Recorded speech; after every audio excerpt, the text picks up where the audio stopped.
¿Qué esperabas para este 2020? Qué buena pregunta, ¿no? Si ya la meditaste, ya la conversaste con alguien, ya dialogaron sobre eso, habrás llegado a conclusiones similares a las que yo llegué. Es increíble, el 2020 se nos fue. Ya estamos llegando casi a la mitad del año y este año no es para nada lo que imaginamos. Muchos han visto este año o las esperanzas y expectativas que tenían de este año desaparecer. Incluso recibí el meme de un amigo que me envió y en este meme decía que Daniel Javib, este famoso orador motivacional, que los que asistieron a sus shows en el 2019 podían solicitar la devolución del dinero de esas entradas, porque él había dicho en esos shows que el 2019 iba a ser un mejor año y, oh sorpresa, no lo está haciendo. Era un meme, un chiste nada más. Pero muchos han visto las metas, sueños, esperanzas que tenían en este 2020 desaparecer. Algunos querían casarse y no lo han podido hacer o no lo pudieron hacer en las circunstancias normales y felices con toda su gente. Tuvieron que hacerlo de alguna forma más en solitario o inusual. Algunos pensaban en irse a vivir a otro lugar o quizás buscar un mejor trabajo, cambiarse de casa, empezar estudios, iniciar un negocio nuevo que no tuviera que ver con venta de guantes, mascarillas o pruebas para COVID o algo por el estilo.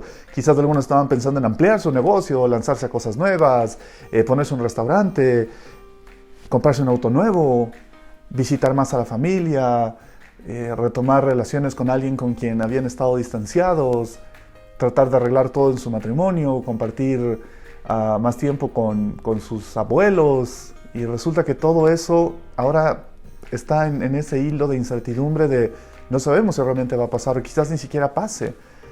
Así que, ¿qué haces? ¿Qué haces cuando la realidad no resulta como esperabas? ¿Qué haces cuando la realidad se vuelve tan loca como la que estamos experimentando ahora? Cuando tu vida no se ajusta a tus esperanzas. ¿Cómo haces para ajustar tus esperanzas a una nueva realidad de vida?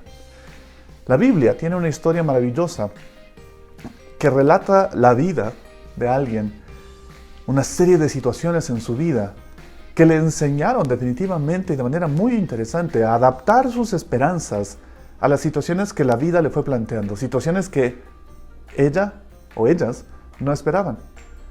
Su nombre es Noemí y Ruth. La una es la suegra, la otra es la nuera. El libro de Ruth es un libro muy pequeño en el Antiguo Testamento que ocurre durante el periodo de los jueces de Israel. Si no lo han leído, léanlo. Quiero pedirles que por favor lean ese libro durante esta semana. Les va a servir un montón.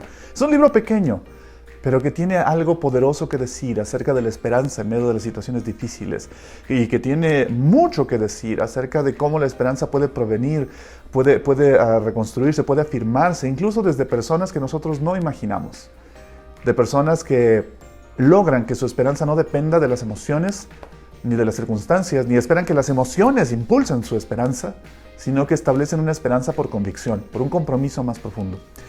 En el capítulo 1 del libro de Ruth, nos dice que en el tiempo de los caudillos, de los jueces que gobernaban el pueblo de Israel, llegó una época de hambre, muchísima hambruna. Y entonces un hombre llamado Elimelech, que vivía en Judá, en la pequeña población de Belén, decide mudarse, decide salir de la tierra de Israel que estaba pasando por esta hambruna y mudarse a la tierra de Moab. Los moabitas no se llevaban bien con los israelitas despreciaban a los moabitas, pero parece que la situación económica, la situación de provisión era mejor ahí, así es que Elimelech decide mudarse allá con su esposa Noemí y sus dos hijos, Mahlon y Kilion. Todos ellos eran de la misma ciudad, todos habían nacido en Belén, esta ciudad de la tribu de Efraín, y se mudan a Moab. Algo ya de por sí que es un desafío para cualquiera, ¿no? Las cosas se ponen duras y tienes que viajar, tienes que dejar tu tierra para tratar de buscar mejores situaciones. Es interesante, durante muchos años nosotros vivimos aquí en el Ecuador el proceso de migración típica de la gente del campo hacia la ciudad, tratando de buscar, aunque sea en las calles, a través de la venta informal, recursos o buscando trabajos informales en la ciudad, mejores pagas para sostener a sus familias. Y ahora, en medio de esta pandemia, resulta que hay una enorme cantidad de personas que están tratando de retornar a sus pueblos. regresando, saliendo de la ciudad donde las cosas están más difíciles porque la situación por la pandemia del COVID es más riesgosa, hay más contagios y muchas personas están dejando la ciudad para tratar de volver a sus pueblos, más pequeños sí, pero con menos riesgo y más posibilidades de una subsistencia menos crítica, menos dificultosa como la que estamos enfrentando en las ciudades. Y Elimelech y su familia salen de Israel y van a Moab y se quedan a vivir allí. Pero poco tiempo después, el texto no dice cuánto tiempo, pero poco tiempo después de que ellos se mudan ahí, Elimelech fallece, el padre de la familia fallece. Y Noemí se queda sola con sus 2 hijos. Ellos crecen y se casan con 2 mujeres moabitas. Obviamente ya están viviendo ahí. Las moabitas probablemente no eran del agrado de Noemí por esta contienda que había entre pueblos. Pero ellos estaban ahí, estaban haciendo su vida ahí, ya se asentaron ahí, no tenía sentido regresar a Israel porque las cosas aún no estaban mejor. Así es que buscan esposas y se casan ahí. Cada uno de ellos con su respectiva esposa. El uno se casa con Orfa y el otro se casa con Ruth. Y después de haber vivido ahí unos 10 años ya, mueren los 2 hijos de Noemí. O sea, si tú dices ya es duro dejar tu tierra, ya es duro tener que ensamblarte a otra cultura que no es la tuya, emparentar con otra cultura que no es la tuya, no porque la otra cultura sea mejor o peor, sino porque es diferente y te cuesta trabajo entenderla y que ellos te entiendan a ti. Nos pasa mucho en Latinoamérica. Tenemos mucha gente migrando entre nuestros países que habla el mismo idioma que nosotros hablamos, pero sus costumbres son diferentes y ellos sufren en nuestra tierra y nosotros sufrimos cuando vamos a la de ellas porque hay muchos ajustes culturales que uno tiene que aprender a hacer con mucha paciencia y con mucho respeto, porque somos diferentes. Y Noemí vive eso y vive esta integración cultural entre sus hijos y ahora sus esposas moabitas.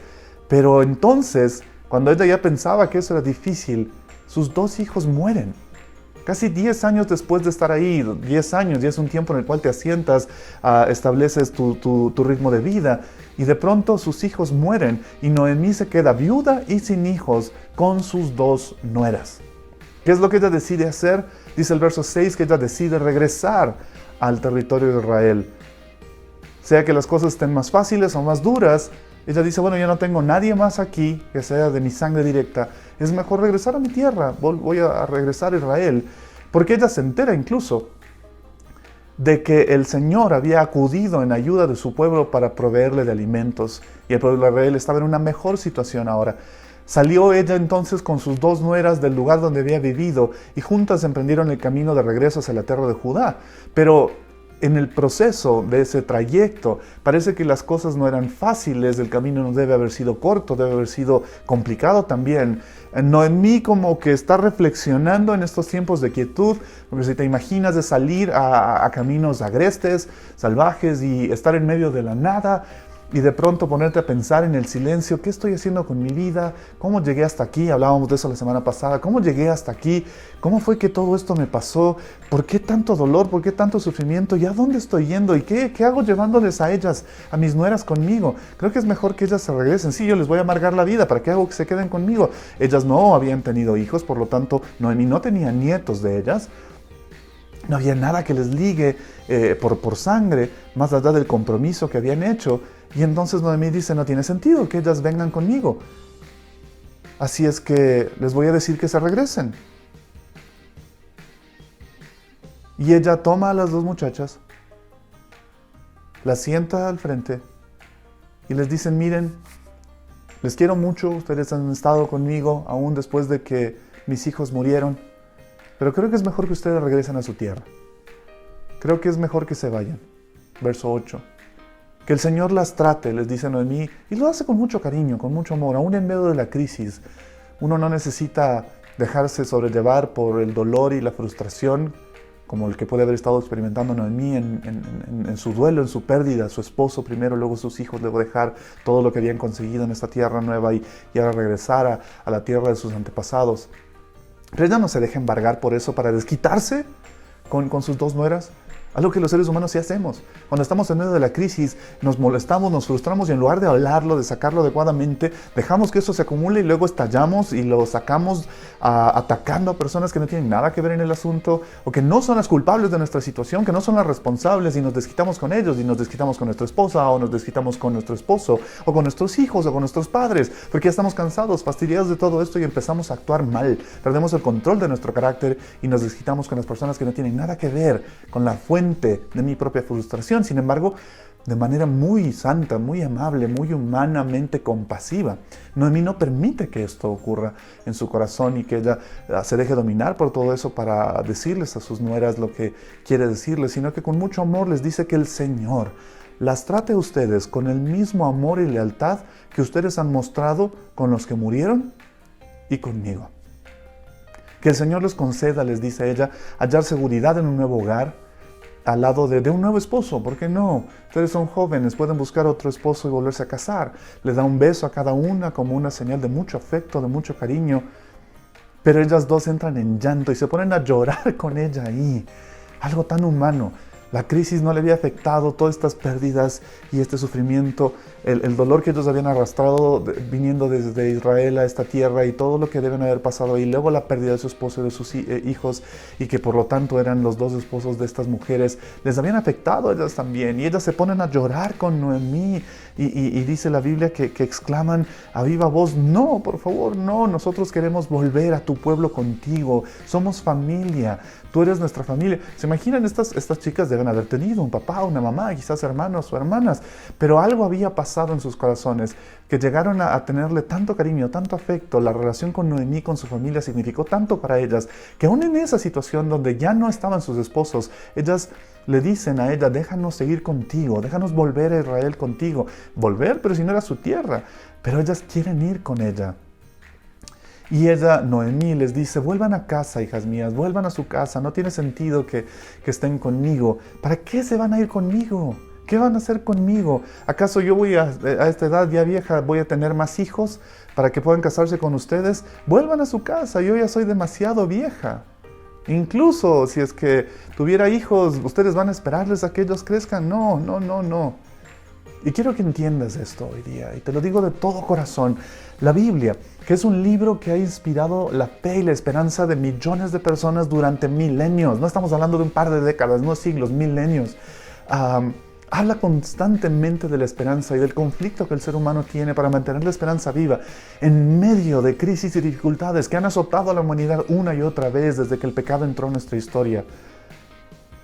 Aquí, en este pequeño libro de Ruth, es la primera ocasión en la que la Biblia usa la palabra esperanza. ¿Te habías puesto a pensar en eso? ¿Lo sabías? En este pequeño libro de Ruth es la primera vez que la Biblia usa la palabra esperanza. Pero lo interesante es que ni siquiera lo hace para dar una especie de frase mágica, de pensamiento filosófico acerca de la esperanza, sino que lo hace en las palabras de una mujer que ha perdido la esperanza. Noemí le dice en ese momento a sus nueras, aún si abrigara esa esperanza de que yo pudiera volver a tener hijos, aún si tuviera esa esperanza, la cual no tengo, y esta misma noche me casara y llegara a tener hijos, ¿los esperarían ustedes a que crecieran para que puedan convertirse en sus esposos? ¿Y por ello se quedarían sin casarse todos los años que tendrían que esperar? No, hijas mías. Mi amargura es mayor que la de ustedes. La mano del Señor se ha levantado contra mí. Hay tremendo dolor en el corazón de esa mujer. Es humano, es comprensible. No es muy distinto al dolor y la amargura que puede haber en tu corazón en este momento. Y yo sé, gracias a Dios estamos protegidos por la pantalla y no tienes que sentirte mal pensando, oye, ¿cómo sabe el pastor eso? Yo estoy tratando de mantener la fe, pero por dentro la amargura me está matando y estoy sufriendo por todo lo que esta circunstancia difícil, esta pandemia está trayendo a mi vida, sufrimiento a mi familia, crisis económica, la salud, todo lo que está siendo afectado, la gente en nuestro país sufriendo. No es extraño, y a Noemí le pasó. Y la primera ocasión en la que la Biblia habla de la esperanza como tal es en la historia de una mujer que había perdido la esperanza. para quien ya no le queda más esperanza. Ella les pide que se vayan, que la dejen, porque ella solo espera que cosas peores le pasen o que peor de lo que ya le ha pasado le puede pasar. Se quedó sin esposo, sin hijos, sin nietos, sin tierra, sin sustento, ya no tiene nada. Y una de sus nueras, tratando de quizás hacer lógica de las palabras de Noemí, de su sentido común, con dolor y tristeza se va. Orfa, una de sus nueras, decide irse. La otra no. La otra decide quedarse. El verso 14 dice, una vez más alzaron la voz, deshechas en llanto, deshechas en llanto. Luego Orfa se despidió de su suegra con un beso igual cariñoso.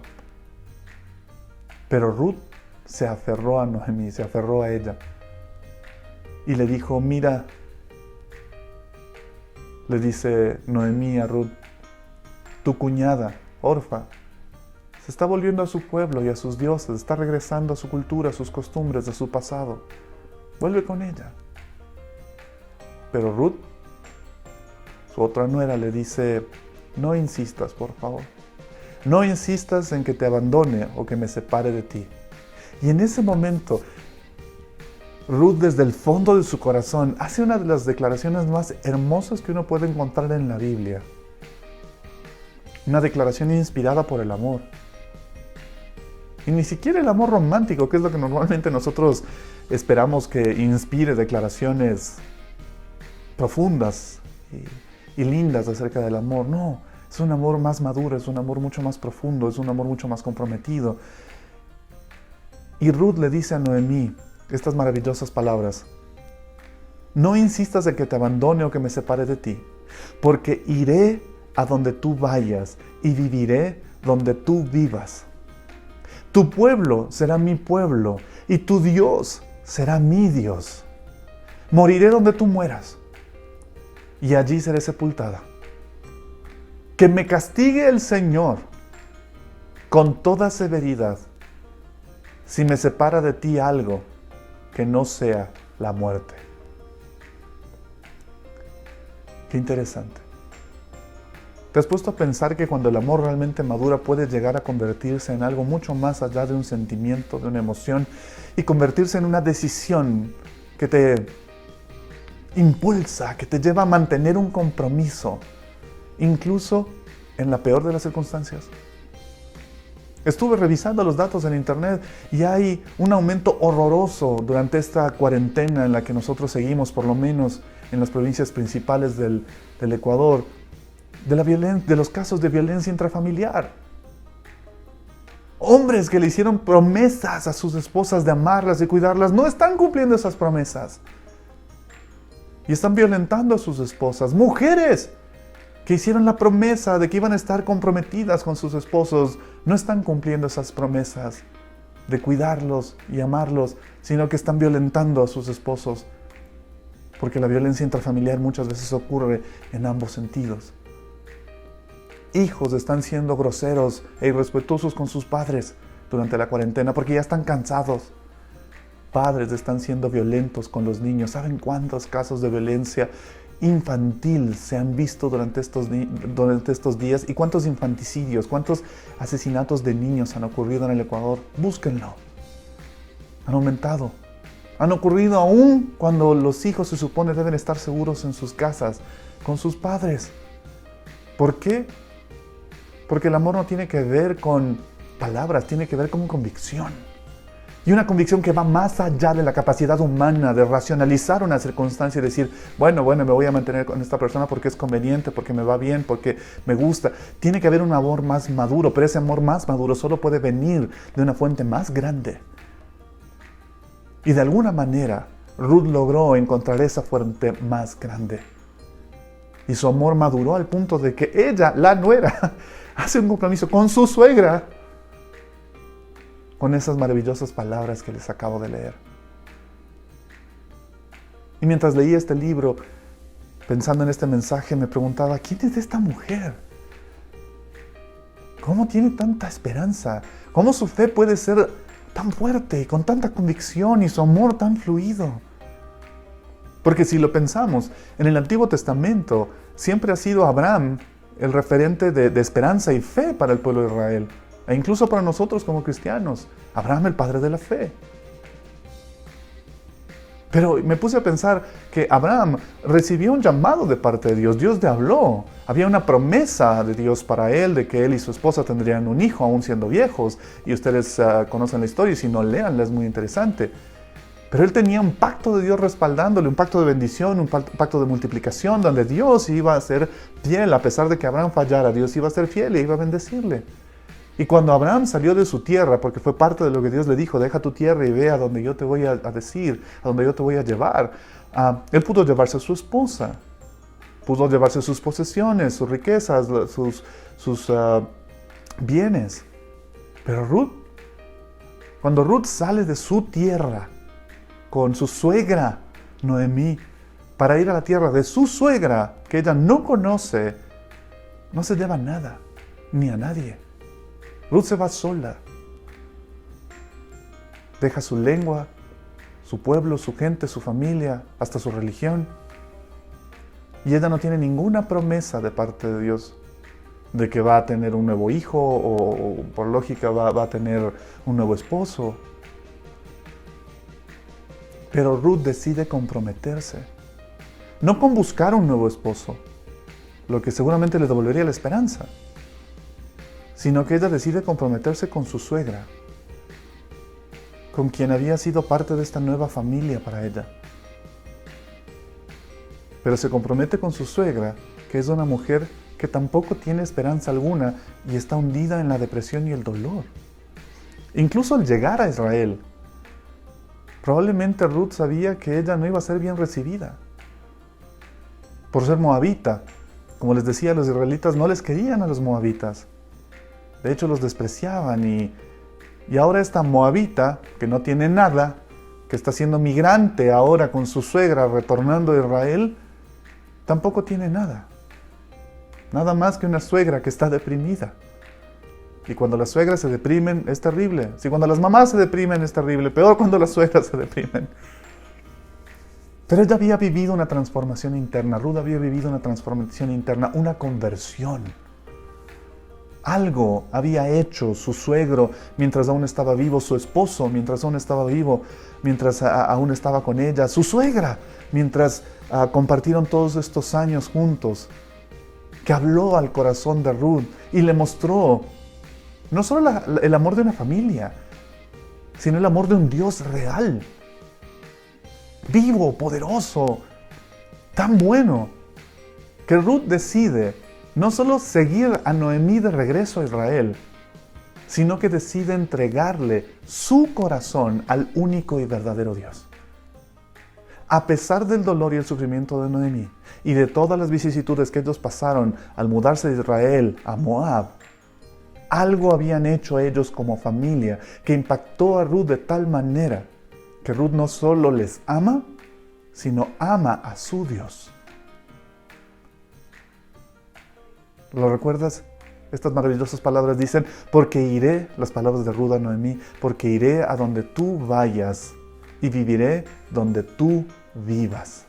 Tu pueblo será mi pueblo y tu Dios será mi Dios. Moriré donde tú mueras y allí seré sepultada. Que me castigue, y es interesante, no dice que me castigue tu Dios, que me castigue Dios, que me castigue el Señor, el suyo. Ella había tomado la decisión de aceptar al único y verdadero Dios como su Señor. Que me castigue el Señor con toda severidad si me separa de ti algo más que la muerte. Ella decide hacer esta declaración. No es solo el sentimentalismo que le motiva, hay una decisión, hay una convicción. Y eso le lleva a hacer este compromiso con Noemí, con Dios, a pesar de que ella nunca recibió un llamado de Dios como Abraham.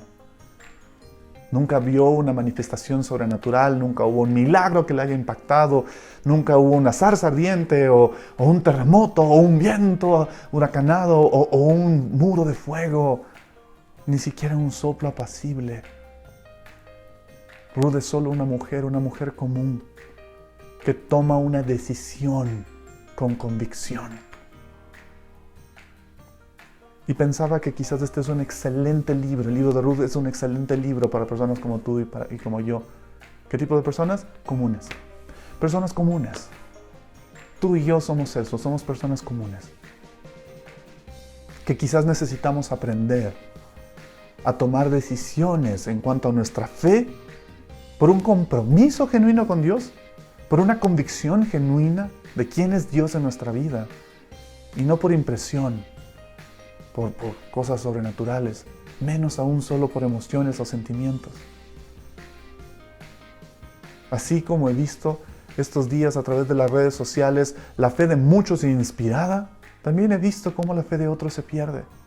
No los critico, trato de entenderlos, pero me pregunto si quizás su fe estaba basada solo en la emoción de ir a la iglesia, y quizás solo eran cristianos porque podían ir a la iglesia y eso en algo les ayudaba a sostener su fe. Leían la Biblia solo porque quizás el domingo leíamos algún pasaje y entonces luego decían, bueno, voy a volver a leerlo en mi casa. Pero ahora que están en sus casas, sin esa conexión, más allá de las herramientas virtuales, les cuesta sostener su fe, les cuesta mantenerse firmes en esa fe. ¿Por qué? Porque quizás su fe estaba basada en la emoción que ir a la iglesia y estar con otros cristianos les provocaba. Pero sin esa emoción su fe ha empezado a decaer. No lo digo a manera de crítica, te pido que lo evalúes.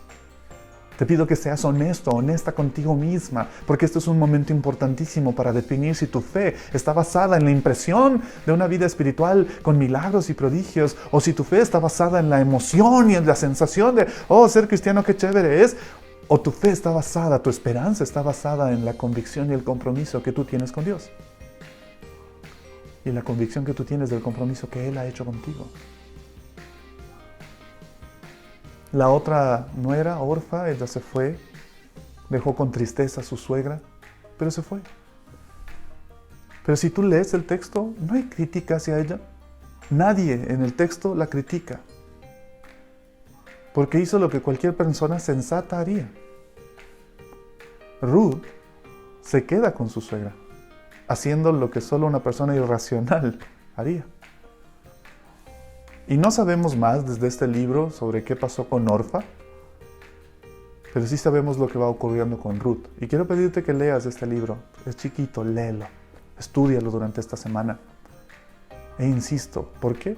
Porque es un excelente momento para preguntarnos si en medio de todo esto Dios no está tratando de llamarnos a ir más allá de lo que los demás harían. Si Dios no te está llamando no a ser sensato y hacer todo lo que los demás harían y mantener tus esperanzas bajas y un poco más seguras, sino que creo definitivamente que Dios te está llamando a hacer un compromiso con Él, en el que eleves tus esperanzas y tus expectativas de lo que Dios puede hacer en todo esto, lo que Dios puede ser en todo esto, lo que Dios puede hacer en tu vida en medio de todo esto, a pesar de estas circunstancias. A veces creo que en medio de la crisis nuestra esperanza necesita ser mucho más arriesgada. Ruth tomó esta decisión, aún en contra de la razón, del sentido común que muchos pensaríamos que debía haberse manifestado en ese momento. ¿Qué motivó a Ruth, insisto, a tomar esa decisión? Solo se me ocurre una respuesta, ya la mencioné, que ella conoció con esa familia un amor que cambió su corazón. Que a través de esa familia ella conoció a un Dios vivo. No un ídolo, no una imagen, no a un Dios falso, no a sus dioses que exigían, por cierto, los dioses de los moabitas eran crueles, exigían incluso sacrificios humanos de niños. Ella conocía a esos dioses crueles, falsos, pero con la familia de Noemí, con su esposo, con su suegro, con su cuñado, ella conoció a través de ellos a un Dios de amor, a un Dios compasivo, a un Dios bueno, a un Dios personal, a un Dios que se preocupaba con ellos. Fue una familia con la que ella aprendió que un acto de amor, hecho de corazón y con fe, nunca sería desperdiciado. Y quizás es el momento en el que tú y yo también tenemos que aprender que en medio de esta crisis, un acto de amor hecho con fe nunca será un desperdicio. Las dos se quedan juntas, Noemí y Ruth, y emprenden su camino de regreso hasta Israel. Y llegan al pequeño pueblo de Belén. Y la gente, cuando ve que Noemí llega, arma un alboroto. Dice el verso 18, al ver Noemí que Ruth estaba tan decidida a acompañarla, no insiste más. Entonces las dos siguen su camino y llegan hasta Belén. Y apenas llegaron, hubo una gran conmoción en todo el pueblo a causa de ellas. La gente decía, oye, ¿no es esa Noemí? Se preguntaban las mujeres del pueblo. Yo le conocí cuando éramos chiquitas. Y entonces Noemí dice unas palabras tremendas. Ya no me llamen Noemí, llámenme Mara, porque el Todopoderoso ha colmado mi vida de amargura. Noemí tiene un significado muy hermoso. Búsquenlo. Voy a dejarles eso de tarea. Pero Mara significa amargura. Noemí dice, ya no me llamen Noemí, con lo que eso significa. Ahora llámenme Mara, porque mi vida es amarga. Y Noemí hace una puntualización. El Todopoderoso ha colmado mi vida de amargura. No solo me ha amargado un poco la vida, ha colmado, llenado mi vida de amargura. Verso 21, continúan esas palabras dolorosas. Me fui con las manos llenas, pero el Señor me ha hecho volver sin nada. ¿Por qué me llaman Noemí si me ha afligido tanto el Señor, si me ha hecho desdichada el Todopoderoso? Verso 22.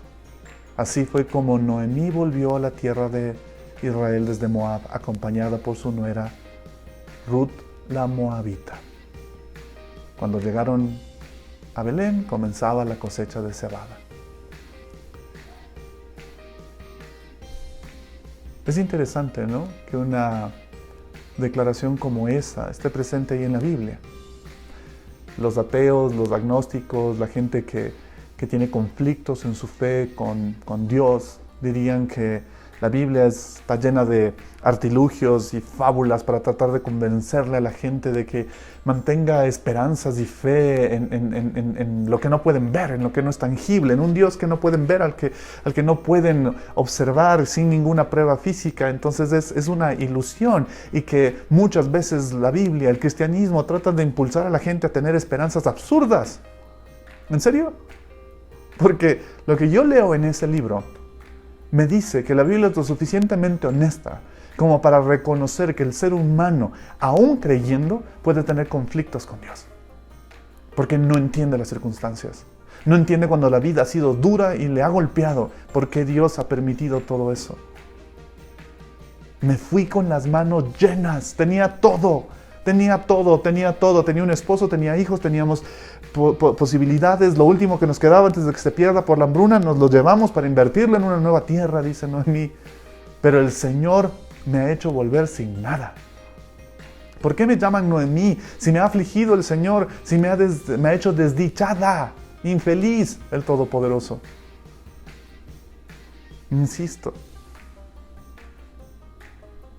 para aquellos que creen que tener fe o esperanza es un acto de necedad, que lo único que busca es que una persona tonta se niegue a aceptar la realidad tal cual es y se oculte, se esconda detrás de su fe en un Dios que no ve. Esta es una frase que demuestra que ni Dios ni su palabra tratan de negar lo complejo, lo doloroso, lo difícil de la realidad humana. Y menos cómo eso, insisto, puede llevarnos a tener conflictos con Dios, momentos de conflicto con nuestro Dios. Incluso que a veces llevamos de manera secreta. Y quiero pedirte, por favor, sé honesto. Sé como Noemí, sé honesto, sé honesta. Noemí está diciendo, si ustedes creen que yo voy a ocultar mi dolor, si ustedes creen que voy a llegar aquí diciéndoles, no, está todo muy bien, bueno, falleció mi esposo, que el Señor lo tenga en su gloria, y mis hijos también fallecieron, pero bueno, estoy contenta porque ya están en la presencia del Señor. Noemí no trata de ocultar su dolor, y no pretendo ser ofensivo ni grosero con esto. Me refiero a que muchas veces, incluso como cristianos, creemos que nuestra obligación, cuando hablamos de fe y de compartir nuestra fe con otros, es hacerles creer que nuestra vida es mejor de lo que es, o que no sufrimos, o que no pasamos momentos de dificultad, cuando eso no es saludable. Noemí No pone palabras bonitas y espirituales en su boca para tratar de convencer a la gente de que le ha ido muy bien y actuar como si nada hubiera pasado y todo en su vida fuera espiritualmente adecuado. Noemí les dice, están muy equivocados, tengo mucho que decir sobre lo terrible que ha sido mi vida los últimos años. Me ha ido tremendamente mal, perdí a mi esposo, perdí a mis hijos. Estos últimos años han sido una completa amargura. Noemí no solo está diciendo que su vida apesta, sino que su vida apesta por culpa de Dios. Noemí está diciendo, ¿estás escuchando, Dios? ¿Estás escuchando esto? Le estoy dejando saber a la gente que todo el dolor que he vivido, tú lo mandaste. Mi vida es un asco y creo que es tu culpa. Noemí lo dice, palabras súper fuertes, súper fuertes. Pero una vez más, por cierto, si sigues leyendo el texto, vas a ver que el escritor del libro, y aparentemente ninguna persona alrededor de Noemí, hace ningún comentario o juicio de valor sobre las declaraciones de Noemí. Porque entienden su dolor, porque respetan su dolor, porque Dios entiende su dolor, porque Dios respeta su dolor. Porque Dios sabe que esas palabras están saliendo de la boca de alguien que ha sufrido muchísimo y que tiene un montón de dolor aún atorado en su corazón. La Biblia no hace un juicio para decirnos si sus comentarios, los de Noemí, son buenos o son malos. Solo nos deja saber que son comentarios, pensamientos, luchas humanas. Pero ¿saben qué es lo bueno de la actitud de Noemí? Que ella por lo menos es honesta. Con ella misma, con los demás, sobre todo es honesta con Dios. Y tú y yo necesitamos eso. No necesitamos ocultarnos detrás de una apariencia de espiritualidad. Ya no tengo que comer, no sé qué voy a hacer, estoy re mal, pero bueno, el Señor va a proveer y voy a poner buena cara. Si no puedes, no lo hagas. Saca tu dolor, convérsalo con alguien. Reúnete en nuestras noches de oración y llora y abre tu corazón y di, oigan, le estoy pasando muy mal. No tengo trabajo, mi negocio está yendo a la quiebra. No sé qué darle de comer a mis hijos. Saca eso, no dejes que te amargues, sácalo. Necesitas sacarlo. Busca a alguien, un hermano, una hermana, alguien en la fe que pueda apoyarte. No lo hagas con una persona que está más amargada que tú. Busca a alguien que pueda apoyarte en la fe, orar contigo, orar por ti. Y abre tu corazón. No te dejes, como hablábamos la semana pasada, asfixiar por eso. De alguna manera, parece que ella, Noemí, cree que Dios prefiere una queja honesta que un optimismo falso. Y yo también creo que Dios prefiere una queja honesta que un falso optimismo. Y quizás ella sea un buen referente para ti y para mí. Quizás tú y yo debamos estos días a revisar nuestra esperanza y empezar a reconstruirla, pero con un buen baño de honestidad. Reconociendo que en este momento la vida es amarga. Es dura, es dolorosa para ti y para los tuyos, y quizás se ponga más dolorosa todavía.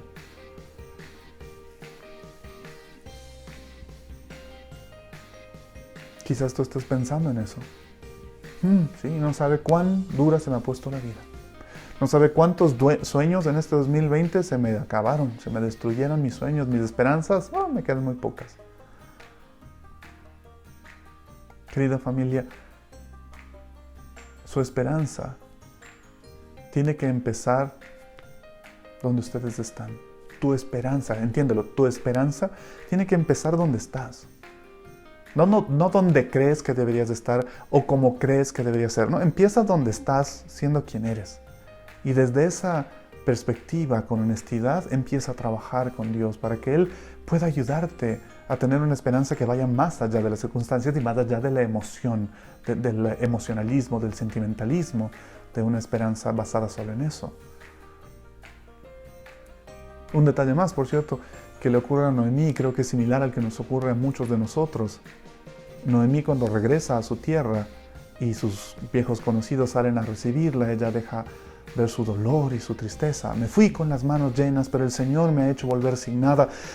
¿Por qué me llaman Noemí si me ha afligido el Señor, si me ha hecho desdichada el Todopoderoso? Pero es aquí donde el escritor de este libro señala algo que Noemí parece obviar. Parece que Noemí lo olvida. Y quiero insistir en eso una vez más. Ella no regresó tan sola. Ella no regresa sin nada, o por lo menos no sin nadie. Ella tiene el compromiso, el apoyo y la lealtad de alguien. Verso 22. Así fue como Noemí, el escritor lo está narrando ahora, ya no son las palabras de Noemí. Así fue como Noemí volvió de la tierra de Moab acompañada por su nuera, Ruth la Moabita. Todos tenemos esta tendencia cuando estamos enfrentando dolor y dificultad, ahogarnos un poco, sentirnos solos, asfixiarnos a nosotros mismos, nuestra esperanza, nuestros sueños, creer que somos los únicos que estamos sufriendo todo esto. Y déjenme decirles, en este momento, no hay nadie en el planeta que pueda decir que toda esta pandemia no le está afectando de alguna manera. Sí, yo estoy completamente de acuerdo con ustedes, sé lo que están pensando. Sí, no todos estamos en el mismo barco. Hay gente que está pasando esto en un yate de lujo súper cómodo y otros que apenas están agarrados a un tronco tratando de mantenerse a flote. Estoy completamente de acuerdo. No estoy diciendo que la pandemia nos esté tratando igual a todos y que todos estemos de las mismas condiciones para enfrentarla, pero nos está afectando a todos de una u otra manera. Así es que no hay excusa para decir, solo a mí me está pasando, solo yo paso por esto, solo yo estoy sufriendo. No, todos están sufriendo. Y es un buen momento para que tú recuerdes que parte de lo que Dios está tratando de decirte es que Él ha puesto personas cerca tuyo a través de las cuales su amor se va a manifestar. Interesantemente, en algún punto, Ruth necesitó de ese tipo de amor. ¿Por qué? Lo sé, porque le impactó tanto que transformó su vida y su fe. Por eso ella decide quedarse con Noemí. Pero ese amor de Dios, a través de la familia de Noemí, que impactó la vida de Ruth, ahora está siendo el apoyo y el sustento para Noemí, que era la mujer de fe, la mujer que creía en Dios, pero que en este momento está golpeada, deprimida, agobiada. Es ahora Noemí la que está recibiendo la ayuda, el soporte emocional y espiritual de parte de Ruth. Y nos pasa a todos. No importa qué tan espiritual seas, hay días en los que todo esto golpea y la esperanza se te va al piso y cuesta mantenerte firme y el ánimo y las ganas se te van y necesitas apoyarte en otros. No sé en quién, Dios ya ha puesto personas en tu vida. Y si no, abre bien los ojos, abre bien los oídos y mira cuántas personas Dios ha tratado de poner una y otra vez en tu camino. A mí me da mucho gusto. Por ejemplo, en nuestras reuniones de oración, todos los días, de lunes a viernes, escuchar cómo a través de estos tiempos en Zoom, muchos hermanos de la iglesia, muchos hombres y mujeres ya empiezan a tratarse con más familiaridad, con personas que asistían a la iglesia en persona, a quienes antes no conocían. Les veían y era, ¿cómo se llamará esa hermanita? ¿Esa señora de allá quién es? ¿Ese señor quién es? Pastor, ¿puede decirme el nombre de ese? Hola, ¿cómo le va? Y es chistoso porque incluso a veces podemos caer en esta cosa media graciosa de decirle a alguien hermano en la iglesia porque no sabemos su nombre. Hermano, ¿cómo le va? Hermano, ¿cómo le va? En lugar de acercarnos a veces y preguntarle, ¿cómo se llama usted? Jorge, qué gusto, Jorge. Oh, Andrés, qué gusto, Andrés. Nos cuesta trabajo hacerlo y a veces nos ocultamos detrás del hermano, hermana. Pero ahora a través de Zoom, he visto cómo muchos han empezado a acercar sus lazos, su hermandad, su amistad espiritual. Y se tratan por el nombre y se piden cosas en el sentido de oraciones, ruegos, peticiones delante de Dios, apoyo. Y esto ocurre porque Dios ha creado una comunidad a tu alrededor. Y si no la ha creado, este mensaje te está llegando para que tú sepas que esta Camino, Verdad y Vida es una comunidad que quiere estar a tu lado y no necesitas sentirte solo o sola, abandonado por Dios, cuando Dios quiere mostrarte su amor a través de personas que Él ya ha puesto en tu vida. Tu vida no está tan sola como crees, la dificultad no es tan grande como parece, tu Dios está más cerca de lo que estás imaginando. Tienes una familia, tienes una iglesia, tienes un Salvador. Sí, dale un abrazo a alguien cerca tuyo y dile, ¿sabes qué? Tienes un Salvador. Y es interesante, todo esto debe llevarnos a entender que nuestra esperanza no puede estar fundamentada en las circunstancias, hemos venido hablando de eso, ni en el sentimiento. Quiero tener esperanza, hoy estoy de buen humor, hoy voy a ser positivo, hemos hablado de eso. La esperanza genuina tiene que ir más allá de un sentimiento, tiene que tener una razón. Primera de Pedro capítulo 3 verso 15 dice, más bien, honren en su corazón a Cristo como Señor. Estén siempre preparados para responder a todo el que les pida razón de la esperanza que hay en ustedes. La esperanza requiere creer y querer. Querer y creer. Entre uno de los 3 elementos de los que hemos venido hablando. Pero si tú quieres algo intensamente, si quieres algo mucho, si quieres mucho de algo, pero no crees que lo puedas recibir, que lo puedas conseguir, eso te va a llevar a la desesperación, a la desesperanza. Ustedes y yo hemos sido impactados por imágenes de personas en algunos, supuestamente de nuestras ciudades, asaltando camiones en la vía, en grupos grandes, donde se lanzan a bajar tanques de gas y costales de comida o de papas de vehículos en movimiento. Y uno dice, qué horror, qué terrible. A mí también me molestó y me preocupó porque no deberíamos hacer eso. Pero una parte mía no podía dejar de pensar, qué tan desesperada está esa gente. Veía un reportaje donde la policía le llamaba la atención a una señora que estaba vendiendo en una esquina con sus hijos ahí en la calle y le decían que qué hacía allá afuera y la señora empezó a llorar y decía, ¿qué más quieren que haga? Pero señor, está con sus hijos aquí, no debe estar aquí, los niños deben estar adentro, usted no puede estar afuera, no puede estar vendiendo así. Y la señora lloraba y decía, ¿qué más quieren que haga? Estoy desesperada. Porque cuando tú quieres algo pero no crees que ese algo puede venir, entras en desesperación y eso te lleva a tomar acciones peligrosas, inadecuadas, destructivas. Ahora, si tú dices, bueno, entonces yo voy a bajarle el nivel a mi deseo, voy a querer bien poquito para así mantenerme tranquilo. Y bueno, como quiero poco, entonces quizás haya más chances de que lo reciba y creo que sí puedo obtener esto porque estoy pidiendo poquito.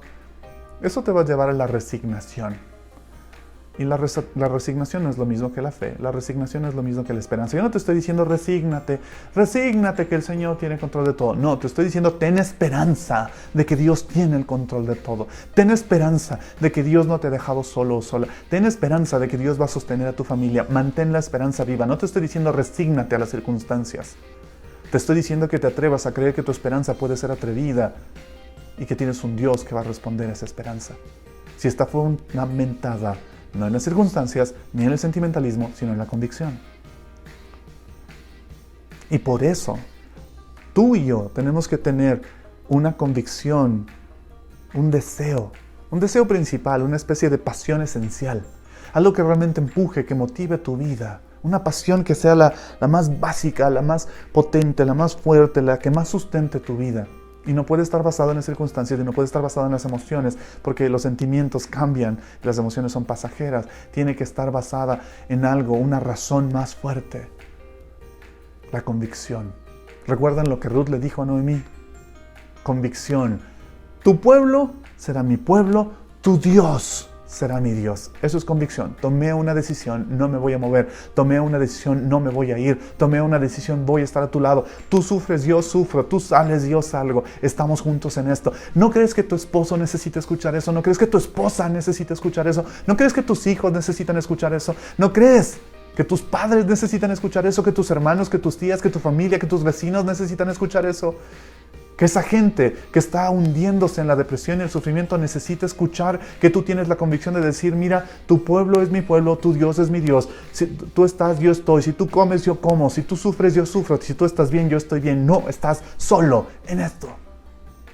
No estás solo. No te vas a hundir. Y he visto otra vez estos días con mucho agrado a personas en nuestra iglesia actuar por convicción.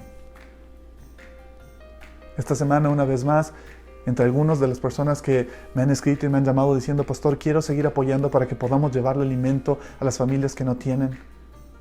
Una persona me escribió y me dijo, pastor, una vez más, me pagaron muy poquito de mi quincena y lo que puedo aportar es muy poco. Pero quiero darle. Solo me mandó un mensaje, nada más.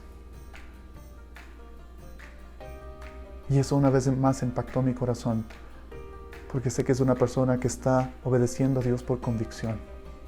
No por las circunstancias, porque la lógica diría, guarda todo, ¿no ves?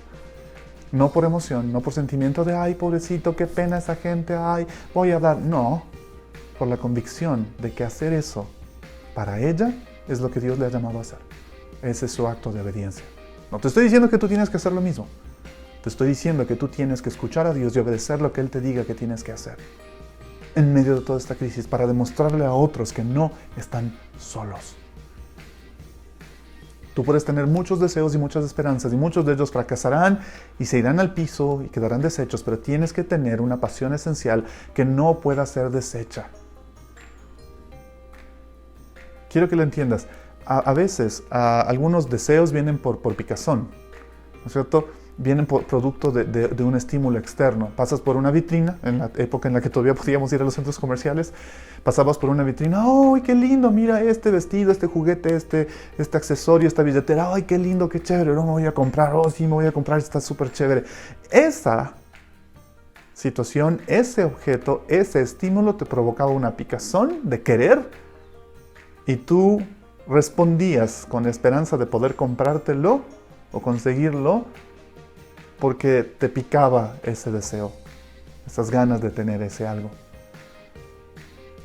Pero en medio de estas circunstancias, nuestra esperanza de tener algo no puede venir de la picazón de querer, tiene que venir de la convicción. Tu esperanza tiene que venir de la convicción de que Dios quiere que hagas algo que Él te ha mandado a hacer. Tu convicción ya no viene entonces como una respuesta a las circunstancias. Tu convicción viene como una respuesta a tu fe. Producto de tu fe, como una respuesta, viene tu convicción. Entonces, tú das razón de la esperanza que hay en ti. Oye, ¿qué motiva tu esperanza? Que tengo un Dios que es bueno. Oye, pero yo te he visto sufrir, te he visto pasar momentos duros. Sí, pero mi Dios sigue estando conmigo y no me ha dejado ni me dejará. Me lo ha demostrado en el pasado, lo volverá a hacer. Primera de Pedro 3:15. De nuevo, insisto, honren a Cristo en sus corazones como su Señor. ¿Cómo lo hacen? Estén siempre preparados para responder a todo aquel que les pida razón. ¿Cuál es la razón de tu esperanza? Y Ruth llega a tener esa convicción. La razón de su esperanza es que a través de la familia de Noemí, ella conoció a un Dios vivo y verdadero. Y su vida, aún en medio de todo lo que había vivido, estaba llena de alegría y paz. ¿No es la oración que hemos estado tratando de hacer, la de Romanos 15:13, que el Dios de la esperanza los llene de toda alegría y paz a ustedes que creen en Él, para que rebosen de esperanza por el poder del Espíritu Santo? Y Ruth rebosaba de esperanza, aun cuando Noemí, que fue su madre espiritual, no tenía ya esperanza, Ruth sí la tenía. Y si tú continúas leyendo la historia, es impresionante. Ellas llegan ahí y están en la miseria. Y Ruth tiene que salir a los campos a recoger. Se le ocurre la idea, cuando ya no tienen que comer, le dice a Noemí, voy a ir a los campos donde la gente está terminando la cosecha y voy a recoger los granos que quedan, las espigas que quedan, las sobras que quedan. Algo que se le permitía a los pobres hacer. Cuando la gente levantaba sus cosechas, lo que caía al piso, lo que quedaba, no lo recogían, dejaban que los pobres, los más pobres, tuvieran la oportunidad de ir a recoger eso, pero era una vergüenza. Y Noemí, que era conocida porque llega a su pueblo y todo el mundo le recuerda y le conoce, que viene ahora de regreso a su tierra en desgracia, tiene que pasar ahora por la vergüenza de que su nuera tenga que salir a recoger, pero a su nuera no le da vergüenza, a su nuera no le molesta, su nuera no dice, ay, qué vergüenza, y ahora suegris, ¿qué hacemos? No. Ruth dice, ¿vergüenza de qué? Si tengo que salir a trabajar ahorita de lo que sea, voy a salir a trabajar de lo que sea. Si tengo que humillarme un tiempo haciendo un trabajo que no es del mejor del mundo, voy. Ayer hablaba con alguien que me contaba que en estos días un hombre joven al que él conoce, que estaba desesperado por trabajar, aceptó un trabajo en una fábrica. ¿Cómo funciona? Él tiene que estar 21 días, día y noche, viviendo en esa fábrica. 21 días, ahí, porque fue el trabajo que le ofrecieron. 21 días en esa fábrica y puede salir 7 para estar con su familia, en medio de todo esto. Porque fue el trabajo que consiguió. Y ese hombre dejó a un lado su orgullo y dijo, mira, ¿orgullo de qué? Humillación es que yo no tenga el valor de salir a trabajar por los míos, Si tengo que ver eso como una opción de trabajo, pues ahí voy.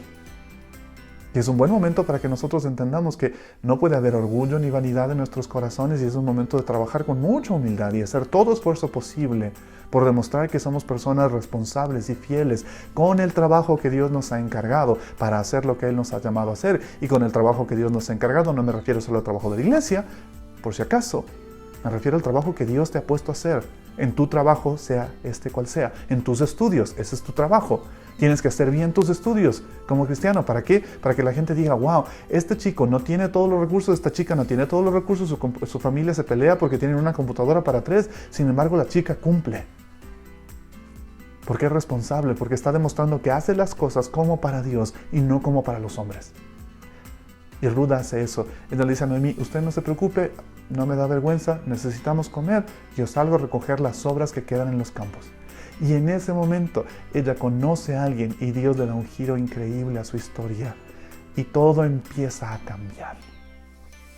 Y no les voy a contar esa parte para que ustedes lo lean porque es una historia increíblemente hermosa y muy emocionante y quiero que la lean durante esta semana. Pero les puedo decir en qué termina. Termina con una Noemí que recupera la esperanza y la fe en Dios a través de su nuera. Termina con una Noemí que dice, alabado sea el Señor. La gente diciendo, alabado sea el Señor, que no dejó a Noemí sin un redentor. Alabado sea el Señor, que no te ha dejado a ti solo, no te ha dejado a ti sola. Alabado sea el Señor, que no te ha abandonado. Alabado sea el Señor que te ha dado una familia espiritual. Alabado sea el Señor que está haciendo que escuches este mensaje para que sepas que no estás solo, no estás sola. Tienes una comunidad alrededor y sabes que sobre todo tienes un Redentor. Tienes un Dios que está contigo. Y quiero pedirte ahora que escuches esta canción. Con mucha atención, no la cantes. Mírala con mucho detenimiento. Escúchala con mucho detenimiento y deja que Dios te hable y te bendiga. Porque Él quiere ser la fuente máxima de tu esperanza, no basado en las circunstancias, no basado en los sentimientos, sino en la convicción de que Él es un Dios bueno, que no te ha dejado solo, que no te ha dejado sola. Mírala con todo detenimiento, escúchala con todo detenimiento y luego vamos a orar juntos.